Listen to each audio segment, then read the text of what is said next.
Hello students, welcome to my channel study solution. आज इस video में मैं आपको ये टॉपिक सिखाने वाली हूँ, रिकरिंग और क्यूमुलेटिव डिपॉजिट अकाउंट। ये एक तरीके का बैंक अकाउंट होता है जिसका पर्पस होता है generally small and middle income groups के जो फैमिलीज होते हैं, जो लोग होते हैं, उनका सेविंग्स के ऊपर कंसंट्रेशन बढ़ाना, मतलब उसको उन लोगों को सेविंग करने के लिए इनकरेज करना। इसके लिए इस तरह का अकाउंट जनरली बनाया जाता है। इसमें क्या होता है, बेसिकली पर मंथ कोई एक अमाउंट आपको बैंक में डिपॉजिट करना पड़ता है।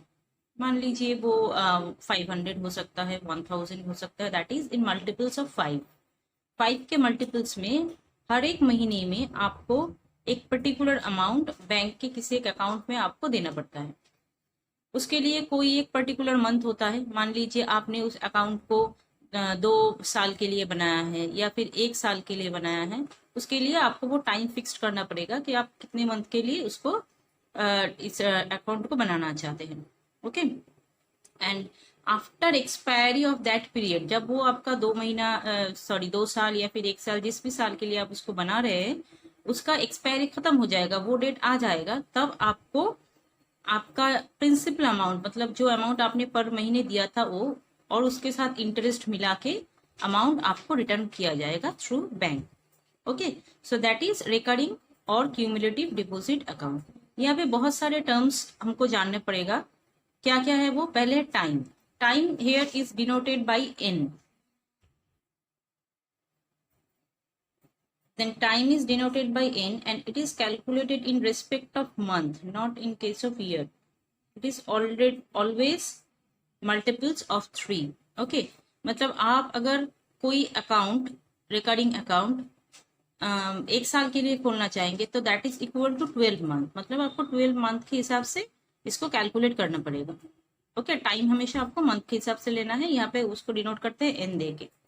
फिर आ रहे हैं हम प्रिंसिपल अमाउंट। प्रिंसिपल अमाउंट उसको डिनोट किया जाता है पी से, एंड ये प्रिंसिपल अमाउंट जनरली होता है द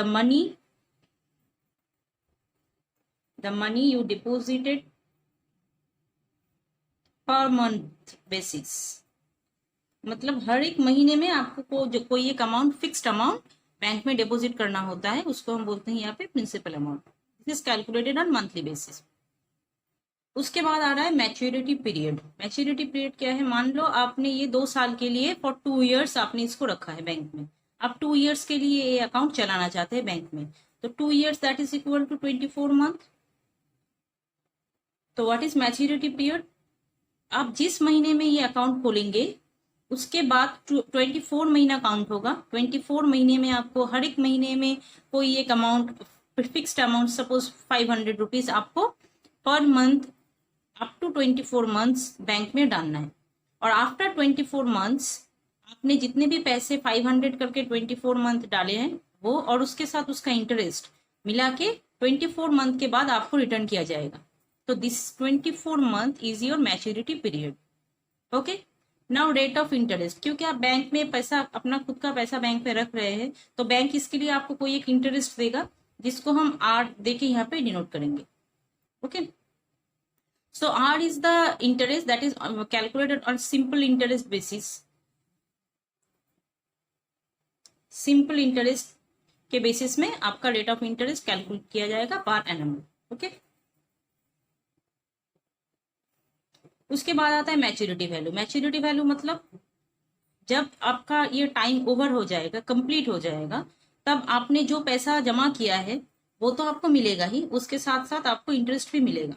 तो उसका फॉर्मूला क्या है? बेसिकली पी अमाउंट करके आपने कितने महीने के लिए जमा किया है? एन महीने के लिए।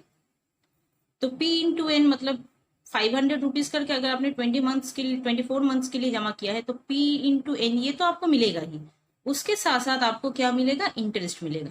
दोनों को मिला के जो अमाउंट होगा उसी को हम बोलते हैं maturity value. Okay, then how is interest calculated? Principal amount into number of months into n plus 1 divided by 2 into 12 into rate of interest R%, that is R by 100. Okay, this is the formula of calculating interest for recurring or cumulative deposit account. Okay, so all the calculations are based on